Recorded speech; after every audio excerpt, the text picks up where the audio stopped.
everybody! I am so excited to share this tutorial with you. As far as I know, this is the only Fairy Godmother transformation dress tutorial that I have been able to find on YouTube. Most tutorials are for the Cinderella dress or just most videos in general, and the only time I really see the transformation for the Fairy Godmother is like on the Broadway production.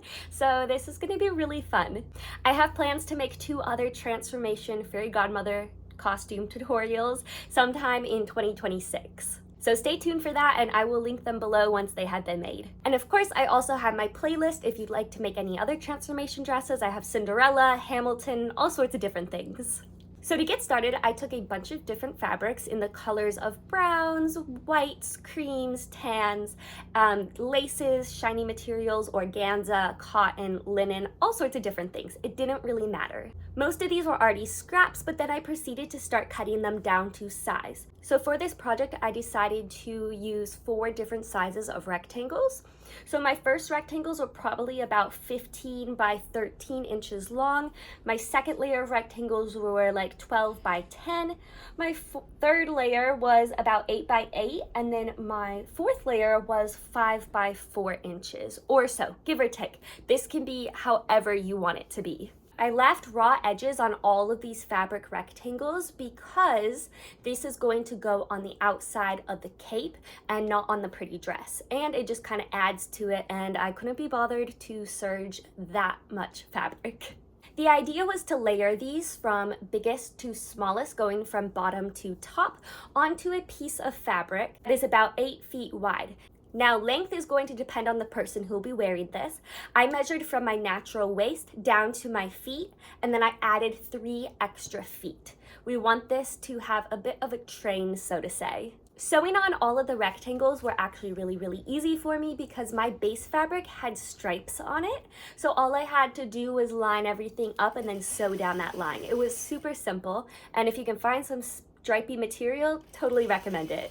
I chose to sew all of my rectangles down on one of the corners. That way it would have a really nice drape and flow, and it would just cover up the cape nicely but have good movement as well. Once I was done sewing the largest rectangles down onto the lines of the fabric, I proceeded to sew down the second, the third, and the fourth tiers in a shingle-like manner.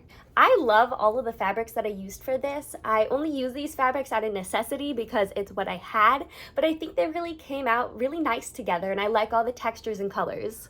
The next step is making the kind of belt. To do this, I just cut out fabric with approximately these dimensions, but you can tweak it depending on how big the person is. Just measure their back from like left back hip to right back hip, and that's how long your fabric should be. I then sewed these little tubes right sides together and then flipped them out, ironed them, folded them over, stuck them into the waistband part, sewed it down, and then I was just left with this bottom part open, so I just folded that in, sewed it up, and boom, we have the waistband. The next step is to follow the first step, which is making another cape, except this one will be mini, so you can cut out smaller rectangles to sew onto it, and the base fabric itself will be smaller. I believe mine was about 6 feet wide and then about 3 or 4 feet long. And then I just shingle layered all of my fabric scraps onto it, and I had a mini cape. The next step was to add gathering stitches to the top of the large cape.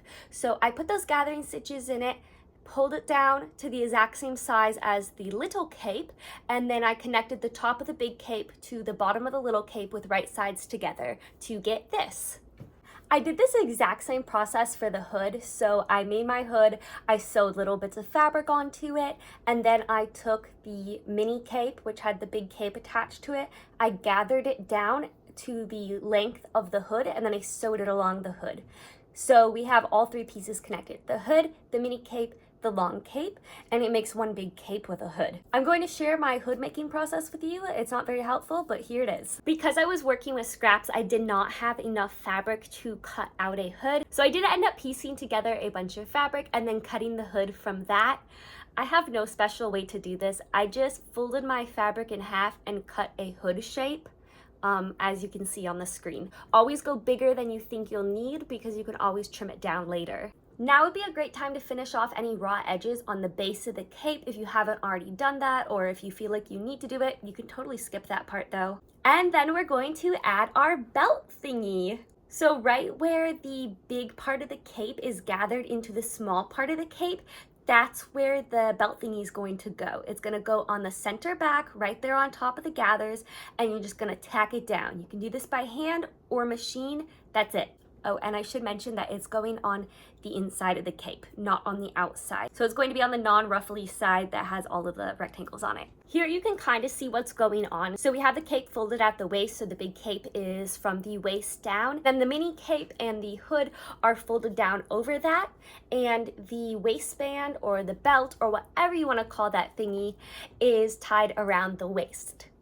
In this video, I have the cape on a mannequin, but I think it can really help you visualize how this transformation cape works. So the waistband slash belt thingy is around the waist. The hood is up along with the mini cape, which is around the shoulders. The big part of the cape is from the waist down and kind of trailing off in that train effect. When you pull the hood and the tiny cape up and over the shoulders, it just falls down and it lays right sides together with the big cape, and it will then hide under the pretty dress. And speaking of the pretty dress, it is now time to make it. I had these silky blue bed sheets that I've been meaning to use for years and years, and I just don't really love them, so they worked perfectly for this project since this is my first time ever attempting something like this specific dress. So the pretty dress actually has 3 different pieces. It has the bodice, the underskirt, and then the overskirt, which will end up hiding the cloak later on. I had just enough material to make this work, so it's not the greatest, but I just kind of pieced things together and I made something that's somewhat presentable. For the underskirt, I just went ahead and I cut out rectangles to my own dimensions. I wanted the length of the skirt to hit right at the ankle, and then for the width, it just needs to be wide enough so that you can move your feet around. I went ahead and I used a drawstring, that way it can fit multiple different sizes, but that's totally up to you. For the bodice, I just used my most favoritist ever bodice pattern that I literally use for everything, because why change something that works? Cut out all of the pieces and I sewed it together, and that was that. Nothing special. Just a normal skirt and a normal bodice. I also sewed some eyes from a hook and eye set onto the bodice, and you'll see what that's for later. Now the overskirt takes up the most fabric, and in the end I didn't really feel like it was big enough, so I had to add in some extra ruffles, which I think really helped bring it together, and it helps to hide the cloak a lot better in the end as well. So for this, I just took, again, big rectangles, gathered it up, and this time I sewed it to a waistband. This waistband went almost all the way around my waist, but then I attached hooks to the inside of the waistband so that it could hook onto the bodice's loops. In the end, this is all the fabric I had left over, and I'm still trying to decide if I want to make like a choker necklace or something with it. Now all that's left is putting on all of the layers and making this transformation come to life. The very first layer you will start out with is your underskirt, so I'm going to put this blue underskirt on. After that, I can take the cape, which is folded in half, right sides together, and taking the waistband, I'll tie it around my waist with a ribbon that matches the dress. It most likely will stay tucked in under the bodice, but just in case, pick a color that matches the dress. After that, you can put the bodice on, and once your bodice is laced up, you can go ahead and use the hook and eyes to attach the overskirt onto the bodice. The reason this is not sewn onto the bodice is because you wouldn't be able to get in and out of it because of the grommets I used, but if you wanted to, you could just add grommets down into the skirt, or you could use a zipper, and then the overskirt could be sewn onto the bodice. I just chose not to, as it's big and it's long and it seems like it could tangle easily, so I just wanted it to be a separate piece. And once you're done putting that on, you have everything you need. You have all 4 pieces and you are ready to get ready to transform. Here we have our gown.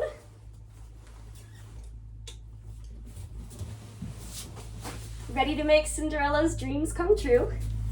And to set up, snagged on a pin. And to make it transform, I'm just gonna kind of lift this up and put it around my shoulders for now, but it doesn't need to stay on my shoulders. It's just so I can get to the cape. Obviously, if you have someone helping, that's great. Okay. So now we have the cape up. I'm actually going to push the rest of the skirt into the little pocket that has been created back here. So you see how it's like kind of resting in the pocket.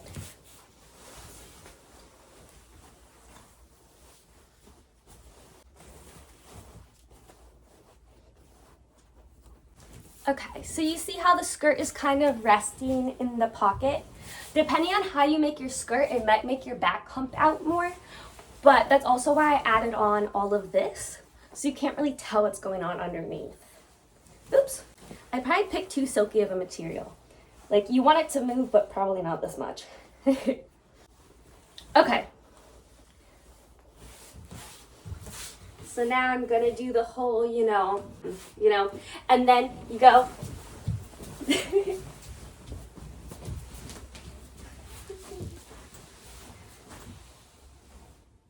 Ta-da! Oh my gosh, I'm really dizzy. And I actually did cover up everything, but if a little bit's showing, you just kind of, I've noticed that can be a problem in the Broadway musical, which is why I don't really like this design that much, but I'm probably going to do another video on a different design too, so stay tuned.